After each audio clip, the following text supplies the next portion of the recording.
Looking again at the situation, we have the point 1080, the point 10 plus delta t, 0.015 delta t squared, negative 1.85 delta t, and a plus 80. I've written it backwards from the way I wrote it before. We can see that our delta y is going to be the difference, this minus this.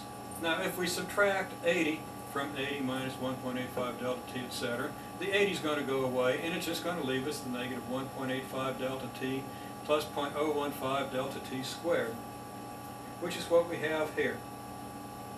Okay, the delta y, the change in depth, the rise of our triangle is negative 1.85 delta t plus 0.015 times delta t squared. The run is, of course, simply delta t, so it becomes fairly easy to find the slope. Slope is just going to be rise over run, and when we do that, we're going to have negative 1.85 delta t plus 0.015 delta t squared, our rise, divided by delta t, our run.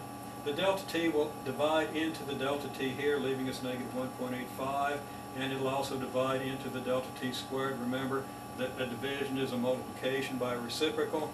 We have to distribute the division. Dividing this into this doesn't get rid of this delta t down here. We've also got to divide the delta t into the delta t squared, and we'll get 0.015 delta t.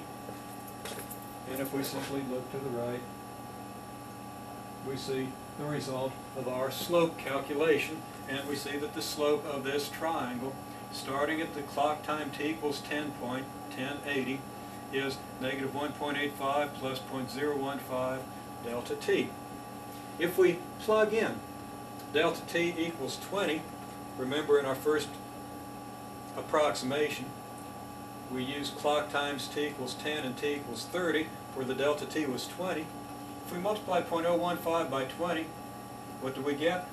We get 0.3. If we add 0.3 to negative 1.85, we get negative 1.55, which indeed was our slope as calculated over the 20-second time interval. Over the 2-second time interval, we would have 0.03 here if we plug in 0.2 for delta t. And adding 0.03 to negative 1.85 gives us the negative 1.82 we obtained before.